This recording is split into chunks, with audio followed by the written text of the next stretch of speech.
আসসালামু আলাইকুম সুপ্রিয় দর্শক, চলে আসলাম আজকের আরও একটি খুবই গুরুত্বপূর্ণ আবহাওয়ার আপডেট নিয়ে। আজ 17 জুলাই বুধবার কেমন থাকতে পারে আগামী 24 ঘন্টার আবহাওয়া। বাংলাদেশ থেকে শুরু করে ভারতের আসাম, মেঘালয় এবং উত্তর থেকে দক্ষিণবঙ্গ ও ত্রিপুরা রাজ্যে আগামী 24 থেকে 48 ঘন্টার মধ্যে কোন কোন জেলাগুলোতে বৃষ্টি বা ভারী বৃষ্টিপাতের সম্ভাবনা রয়েছে এবং বঙ্গোপসাগরে তৈরি হচ্ছে একটি নিম্নচাপ, সেটির প্রভাবে আগামী 22 জুলাই থেকে 27 জুলাই দেশ জুড়ে আসছে অতি ভারী বৃষ্টি। এর ফলে দক্ষিণবঙ্গ এবং দেশের দক্ষিণাঞ্চল অর্থাৎ খুলনা, বরিশাল, চট্টগ্রাম এবং রংপুর, ময়মনসিংহ ও সিলেট বিভাগের একাধিক জেলায় ভারী থেকে অতি ভারী বৃষ্টিপাত হতে পারে। এই বৃষ্টিপাতের কারণে রংপুর ও সিলেট বিভাগে আবারও ভয়াবহ বন্যার আশঙ্কা করা যাচ্ছে এবং চট্টগ্রাম বিভাগে ভূমিধসের মতো ঘটনা ঘটতে পারে পাহাড়ি এলাকাগুলোতে। এছাড়া দক্ষিণবঙ্গে অতি ভারী বৃষ্টিপাতের কারণে নিচু এলাকায় সাময়িক বন্যা পরিস্থিতির সৃষ্টি হতে পারে দক্ষিণবঙ্গ, কলকাতা সংলগ্ন এলাকাগুলোতে।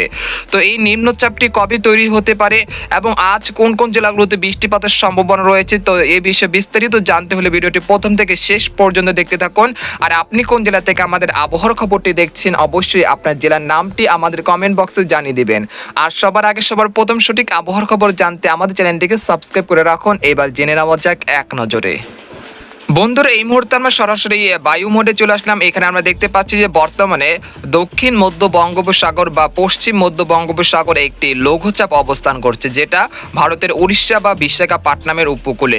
এছাড়া আরব সাগরে একটি ঘূর্ণাবর্ত তৈরি হয়েছে, সেটা ভারতের দিল্লির ওদিকে বা অবস্থান করছে, সেটা আরব সাগরে ওটা ওদিকে চলে যাবে। আর আমরা যেটা দেখতে পাচ্ছি যে আমাদের দিকে যেটা তৈরি হয়েছে সেটা কিন্তু উড়িষ্যা এবং বিশাখাপট্টনমের উপরে। এর প্রভাবে যেটা হচ্ছে যে দক্ষিণ পশ্চিম মৌসুমী বায়ু, যেটা আমরা বলি সাধারণত বর্ষাকালে দেখা যায়, সেই দক্ষিণ পশ্চিম মৌসুমী বায়ু কিন্তু এখন বাধাগ্রস্ত হচ্ছে এই লঘুচাপের কারণে। এর প্রভাবটা দেখতে পাচ্ছি যে আমরা এখানে বিশাখাপট্টনম থেকে মায়ানমারের খুব কাছাকাছি একটি মৌসুমী অক্ষরেখা অবস্থান করছে। আর এইখানে যে মধ্য বঙ্গোপসাগর, সেখানে কিন্তু বৃষ্টি বা ভারী বৃষ্টিপাত বা ভারী মেঘ তৈরি হচ্ছে। আর এই অঞ্চলগুলোতে বিক্ষিপ্ত আকারে বৃষ্টি বা ভারী বৃষ্টিপাত চলছে। এখন কথা হলো যে আমাদের এখানে কেন চলছে না? আমাদের এখানে চলছে না মূলত এই লঘুচাপ বা ঘূর্ণাবর্তের কারণে যে মেঘগুলো তৈরি হচ্ছে সেগুলো এই অঞ্চলগুলোতে তৈরি হচ্ছে। আর এখানে কিন্তু মৌসুমী বায়ু বা বর্ষাকাল যেটাকে বলি আমরা, সেটা কিন্তু বাধাগ্রস্ত হচ্ছে। এর ফলে কিন্তু বৃষ্টিপাতের সম্ভাবনা খুবই কম। আর এই পর্যায়ে বা এই পরিস্থিতি চলতে পারে আগামী 19 বা 20 জুলাই পর্যন্ত।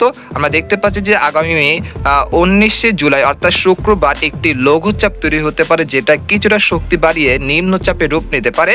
আর এটি ভারতের উড়িষ্যা বা দক্ষিণবঙ্গ, কলকাতা সংলগ্ন উপকূলে আঘাত হানতে পারে। এর প্রভাবে আগামী 22 জুলাই থেকে 27 জুলাই দেশের দিকে একটি ভারী থেকে অতি ভারী বৃষ্টিপাত হতে পারে, যেটা রিমঝিম বৃষ্টিপাত অর্থাৎ সারাদিন গুড়ি গুড়ি বৃষ্টিপাত বা হালকা মাঝারি, আবার কোথাও কোথাও ভারী বৃষ্টিপাত এবং দমকা হাওয়া, এরকম বৃষ্টিপাত চলতে পারে আগামী 23 জুলাই থেকে 27 জুলাইয়ের মধ্যে। অর্থাৎ আপনারা একটি ভালো পরিমাণে বৃষ্টিপাত বা যারা ভালো পরিমাণ বা বৃষ্টি প্রেমিক রয়েছেন তাদের জন্য এটা সুখবর হতে পারে। এই পর্যায়ে আমরা সরাসরি উপগ্রহ চিত্রে চলে আসলাম। এখানে আমরা দেখতে পাচ্ছি যে বর্তমানে দেশের অধিকাংশ জেলার আকাশ আংশিক মেঘলা থেকে প্রায় পরিষ্কার রয়েছে, অর্থাৎ নীল আকাশ এবং তার মাঝে মেঘের ভেলা রয়েছে। তো সেরকম পরিস্থিতি দেখা যাচ্ছে ঢাকা, খুলনা, বরিশাল, চট্টগ্রাম, রাজশাহী, ময়মনসিংহ ও সিলেট বিভাগের একাধিক জেলায়। এখন মূলত হলো আজ কোন কোন জেলাগুলোতে বৃষ্টিপাতের সম্ভাবনা রয়েছে সেই জেলাগুলো আপনাদেরকে বলে দিচ্ছি। আমরা দেখতে পাচ্ছি যে আজ মূলত এই মুহূর্তে দেখা যাচ্ছে যে সুনামগঞ্জ, তারপর রয়েছে নেত্রকোনার কিছু কিছু জায়গায় বিক্ষিপ্ত আকারে হালকা বৃষ্টিপাত বা মাঝারি ধরনের বৃষ্টিপাত চলছে। সেই সাথে সিলেটের জগন্নাথপুর, তারপর সিলেট, ছাকুরিয়া, বালাগঞ্জ, বারলেখা, কুলাউড়া, মৌলভীবাজার, কামালগঞ্জ এই অঞ্চলে বিক্ষিপ্ত আকারে হালকা গুড়ি গুড়ি বৃষ্টিপাত চলছে, তবে ভারী বৃষ্টিপাতের সম্ভাবনা নেই। তবে সুনামগঞ্জের কিছু কিছু জায়গায় বিক্ষিপ্ত আকারে বৃষ্টি বা ভারী বৃষ্টিপাত চলছে এই মুহূর্তে। এছাড়া ময়মনসিংহ বিভাগের বর্তমানে দেখতে পাচ্ছি যে বেশ কিছু অঞ্চলের আকাশ প্রায় পরিষ্কার রয়েছে, তবে দুপুর দিকে ময়মনসিংহ বিভাগের নেত্রকোনা, তারপর হচ্ছে ত্রিশাল, এরপর রয়েছে ফুলপুর নালতিবাড়ির কিছু কিছু অঞ্চলে হালকা বৃষ্টিপাত বা গুড়ি গুড়ি বৃষ্টিপাত বা মাঝারি ধরনের বৃষ্টিপাতের সম্ভাবনা থাকছে আজ দুপুর থেকে রাতের মধ্যে। এছাড়া আমরা দেখতে পাচ্ছি জামালপুর শেরপুর এই অঞ্চলের আকাশ প্রায় পরিষ্কার রয়েছে এই মুহূর্তে, তবে দুপুরের দিকে হালকা গুড়ি গুড়ি বৃষ্টিপাত বা আংশিক মেঘলা আকাশ হয়ে আসতে পারে। তবে আমরা দেখতে পাচ্ছি যে রংপুর বিভাগে আগামী 24 ঘন্টায় রংপুর বিভাগের পঞ্চগড়, ঠাকুরগাঁও, তেঁতুলিয়া, জলঢাকা, লালমনিরহাট, কুড়িগ্রাম, তারপর চিলমারি, পীরগঞ্জ, বিরামপুর, দিনাজপুর, তারপর রয়েছে পীরগঞ্জ এই অঞ্চলগুলোতে বিক্ষিপ্ত আকারে বৃষ্টি বা ভারী বৃষ্টিপাতের সম্ভাবনা থাকছে আজ দুপুর থেকে রাতের মধ্যে। এছাড়া আমরা দেখতে পাচ্ছি যে বর্তমানে রাজশাহী বিভাগে রাজশাহী, সিংড়া, পাবনা, তারপর রয়েছে মহাদেবপুর, এখানে রয়েছে চাঁপাইনবাবগঞ্জ এই অঞ্চলের আকাশ আংশিক মেঘলা থেকে মেঘলা রয়েছে, তবে ঝাঁকে ঝাঁকে মেঘ তৈরি হচ্ছে, তবে সেটি কিন্তু বৃষ্টিপাতের মেঘ নয়, তবে মেঘ করে আবার রোদের দেখা মিলছে। তো এরকম পরিস্থিতি দেখা যাচ্ছে রাজশাহী বিভাগে বর্তমানে।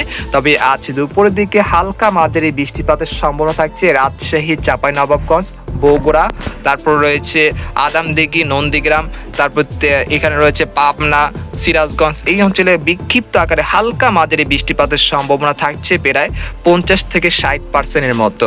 এছাড়া আমরা দেখতে পাচ্ছি যে এখানে ঢাকা বিভাগে ঢাকা, তারপর রয়েছে ফরিদপুর, মাদারীপুর, নাগপুর, কাপাসিয়া, কিশোরগঞ্জ এই অঞ্চলের আকাশ প্রায় আংশিক মেঘলা থেকে পরিষ্কার রয়েছে, তবে দুই এক স্থানে খুব সামান্য বৃষ্টিপাত হচ্ছে, সেটা কিন্তু এখন আমরা দেখতে পাচ্ছি যে স্যাটেলাইট চিত্রে দেখা যাচ্ছে না, তবে দুই এক স্থানে খুব সামান্য বৃষ্টিপাত চলছে। আমরা দেখতে পাচ্ছি পাংশা, শিবালয়, এখানে হচ্ছে বালিয়াকান্দি, ফরিদপুর, দোহার, মুকসাদপুর, শিবচর, মাদারীপুর, তারপর গোপালগঞ্জ, মুন্সিগঞ্জ, তারপর নরসিংদী, কাপাসিয়া, কটিয়াদি, কিশোরগঞ্জ, এখানে হচ্ছে গাজীপুর, বাণীস্থলী, টাঙ্গাইল, কালীহাটি এই অঞ্চলের আকাশ আংশিক মেঘলা থেকে মেঘলা রয়েছে, তবে আজ দুপুর থেকে রাতের মধ্যে মুন্সিগঞ্জ, তারপর শিবচর, মাদারীপুর, মুকসাদপুর কিছু কিছু জায়গায় বিক্ষিপ্ত আকারে বৃষ্টি বা গুড়ি গুড়ি বৃষ্টিপাত হতে পারে, যেটা মনে করেন 10 মিনিট বা 5 মিনিটের মতো চলতে পারে, এরপর আবারও আকাশ পরিষ্কার হয়ে যেতে পারে। তো এরকম বৃষ্টিপাত চলতে পারে।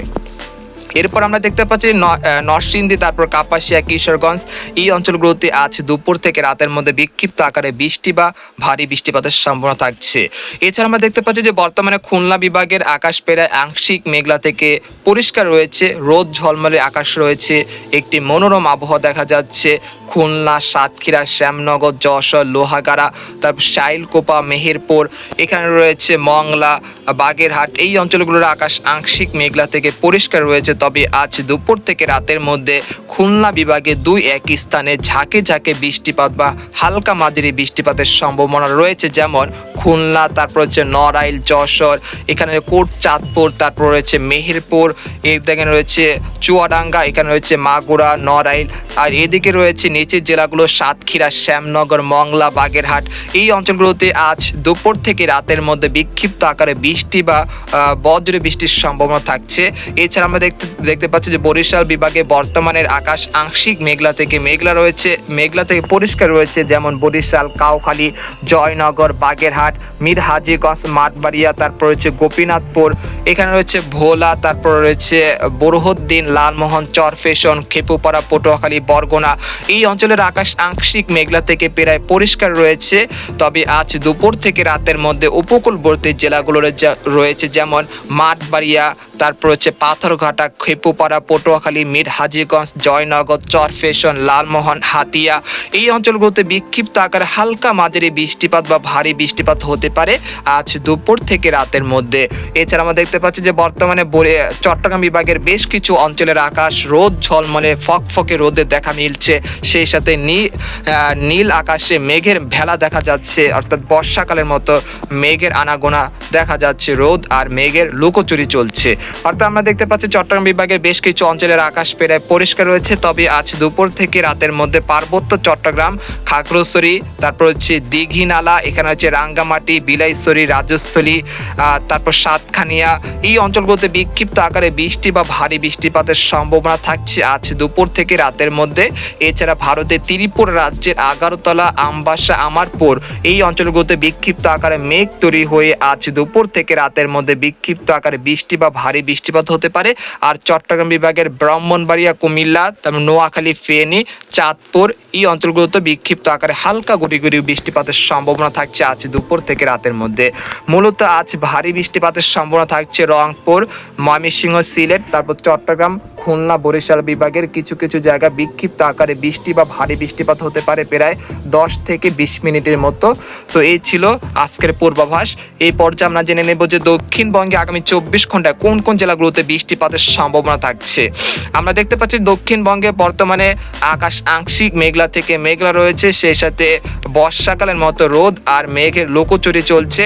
তবে দুই এক স্থানে খুব সামান্য বৃষ্টিপাত চলছে, যেমন কলকাতা, তারপর হচ্ছে কলাঘাট, খড়গপুর, এখানে হচ্ছে পুরুলিয়া, পানকরুলিয়া, দুর্গাপুর, বর্ধমান, শান্তিপুর, কাটোয়া, তারপর হচ্ছে উত্তর ও দক্ষিণ 24 পরগনা, তারপর হচ্ছে মেদিনীপুর, হলদিয়া, তারপর ঝাড়গ্রাম, ছাকুরিয়া এই অঞ্চলগুলোতে বিক্ষিপ্ত আকারে হালকা গুড়ি গুড়ি বৃষ্টিপাত চলছে, তবে তেমন ভারী বৃষ্টিপাতের সম্ভাবনা নেই। তবে আজ দুপুর থেকে রাতের মধ্যে খড়গপুর, কলাঘাট, তারপর হচ্ছে কলকাতা, এখানে হচ্ছে পানকরুলিয়া, পুরুলিয়া, দুর্গাপুরের কিছু কিছু জায়গা বিক্ষিপ্ত আকারে বৃষ্টি বা ভারী বৃষ্টিপাত চলতে পারে। এছাড়া কৃষ্ণনগর, তারপর হচ্ছে মুর্শিদাবাদ, নাইলিহাটি, শিউরি এই অঞ্চলের আকাশ আংশিক মেঘলা থেকে মেঘলা রয়েছে, তবে আজ দুপুর থেকে রাতের মধ্যে খুব সামান্য বৃষ্টিপাতের সম্ভাবনা থাকছে এই জেলাগুলোতে। এছাড়া উত্তরবঙ্গে আলিপুরদুয়ার, কোচবিহার, জলপাইগুড়ি, শিলিগুড়ি এই অঞ্চলের আকাশও প্রায় পরিষ্কার রয়েছে, তবে দুই এক স্থানে খুব সামান্য বৃষ্টিপাত হচ্ছে। তবে এই বৃষ্টিপাতে আমরা দেখতে পাচ্ছি কোচবিহার, তারপর রয়েছে দিনহাটা এই অঞ্চলে খুব সামান্য বৃষ্টিপাত চলছে, তবে আজ দুপুর থেকে রাতের মধ্যে বিক্ষিপ্ত আকারে বৃষ্টি বা ভারী বৃষ্টিপাত চলতে পারে। আলিপুরদুয়ার, কোচবিহার, জলপাইগুড়ি, শিলিগুড়ি, তারপর হচ্ছে মালদহ এই অঞ্চলগুলোতে বিক্ষিপ্ত আকারে বৃষ্টি বা ভারী বৃষ্টিপাত চলতে পারে। তো এই ছিল আজকের একটি সংক্ষিপ্ত পূর্বাভাস। এই পর্যায়ে আপনারা জেনে নেব যে আগামী 10 দিনে কোন কোন জেলাগুলোতে বৃষ্টি বা ভারী বৃষ্টিপাতের সম্ভাবনা রয়েছে। অর্থাৎ বঙ্গোপসাগরে আগামী 19 তারিখ একটি নিম্নচাপ তৈরি হতে পারে, সেই নিম্নচাপের কারণে কোন কোন জেলাগুলোতে অতি ভারী বৃষ্টিপাতের সম্ভাবনা থাকে। বর্তমানে একটি লঘুচাপ অবস্থান করছে, যেটা ভারতের বিশাখাপত্তনম এবং উড়িষ্যা উপকূলে। এর প্রভাবে এই অঞ্চলগুলোতে বিক্ষিপ্ত আকারে বৃষ্টি বা ভারী বৃষ্টিপাতের সম্ভাবনা থাকছে আগামী 24 থেকে 48 ঘন্টার মধ্যে, অর্থাৎ দক্ষিণ মধ্য ভারতে। এছাড়া বাংলাদেশে আমরা দেখতে পাচ্ছি যে সব কয়টি জেলার কোথাও না কোথাও হালকা গুড়ি গুড়ি বৃষ্টিপাতের সম্ভাবনা থাকছে আগামী 24 ঘন্টার মধ্যে। সবচেয়ে বেশি বৃষ্টিপাতের সম্ভাবনা থাকছে রংপুর, ময়মনসিংহ, সিলেট এবং পার্বত্য চট্টগ্রাম, সেই সাথে ভারতের ত্রিপুরা রাজ্যের আমারপুর, আমবাসা, আগরতলা এই অঞ্চলগুলোতে, সেই সাথে শিলচর, এখানে হচ্ছে উত্তরবঙ্গ আলিপুরদুয়ার, কোচবিহার, জলপাইগুড়ি, শিলিগুড়ি এই অঞ্চলগুলোতে প্রায় 50 থেকে 60 মিলিমিটার পর্যন্ত ভারী বৃষ্টিপাতের সম্ভাবনা থাকছে। এছাড়া দক্ষিণ অঞ্চল অর্থাৎ খুলনা, বরিশাল, ঢাকা, রাজশাহী এবং রয়েছে ভারতের দক্ষিণবঙ্গের কলকাতা, খড়গপুর, জামশেদপুর, তারপর রয়েছে ধানবাদ এই অঞ্চলগুলোতে বিক্ষিপ্ত আকারে হালকা গুড়ি গুড়ি বৃষ্টিপাত বা ভারী বৃষ্টিপাতের সম্ভাবনা থাকছে আগামী 24 থেকে 48 ঘন্টার মধ্যে। এই পর্যায়ে আমরা জেনে নেব যে আগামী 5 দিনে অর্থাৎ আগামী 10 দিনের মাথায় অর্থাৎ লঘুচাপ যে বঙ্গোপসাগরে একটি সিস্টেম তৈরি হতে পারে, সেই সিস্টেমের কারণে কোন কোন জেলাগুলোতে আগামী শনিবার থেকে অর্থাৎ আগামী সপ্তাহে শুরু থেকে এবং বৃহস্পতিবার পর্যন্ত কোন কোন জেলাগুলোতে অতি ভারী বৃষ্টিপাতের সম্ভাবনা থাকছে সেই জেলাগুলো আপনাদেরকে দেখিয়ে দিচ্ছি।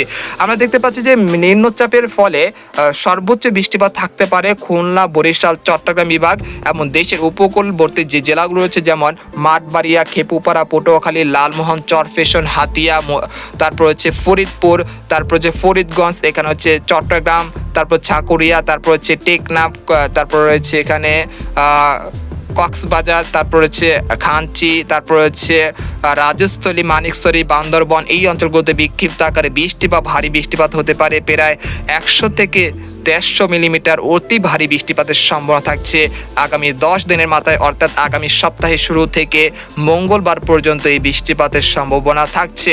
আমরা দেখতে পাচ্ছি যে ঢাকা বিভাগের বেশ কিছু অঞ্চলে ভালো পরিমাণে বৃষ্টিপাতের সম্ভাবনা থাকছে, সম্ভবত নিম্নচাপের কারণে আগামী 19 বা 20 তারিখ যে নিম্নচাপটি তৈরি হতে পারে, সেই নিম্নচাপের ফলে এই বৃষ্টিপাতের সম্ভাবনা তৈরি হচ্ছে আগামী দিনগুলোতে, অর্থাৎ 23শে জুলাই থেকে 27শে জুলাই যে বৃষ্টিপাতের সম্ভাবনা থাকছে, সেই সময় আমরা দেখতে পাচ্ছি যে 100 মিলিমিটার, আবার কোথাও কোথাও 200 মিলিমিটার পর্যন্ত ভারী বৃষ্টিপাতের সম্ভাবনা রয়েছে স্থানভেদে। আমরা দেখতে পাচ্ছি যে ঢাকা বিভাগের বেশ কিছু অঞ্চলে প্রায় 100 থেকে 120 মিলিমিটার পর্যন্ত অতি ভারী বৃষ্টিপাতের সম্ভাবনা থাকছে আগামী 10 দিনের মধ্যে। এছাড়া উত্তরবঙ্গের বেশ কিছু অঞ্চলেও বৃষ্টিপাতের সম্ভাবনা থাকছে প্রায় 100 থেকে 200 মিলিমিটার পর্যন্ত অতি ভারী বৃষ্টিপাত। এছাড়া আলিপুরদুয়ার, কুচবিহার, জলপাইগুড়ি, শিলিগুড়ি এই অঞ্চলগুলোতে এই নিম্নচাপের ফলে ভারী বৃষ্টিপাতের সম্ভাবনা রয়েছে। তো এই ছিল একটি সংক্ষিপ্ত আবহাওয়ার খবর বা একটি দীর্ঘ সময় ধরে একটি আবহাওয়ার পূর্বাভাস দিয়েছি। তো আজকের মতো এখানে বিদায় নিলাম, দেখা হবে পরের ভিডিওতে। সেই পর্যন্ত আমাদের সাথে থাকুন, ধন্যবাদ।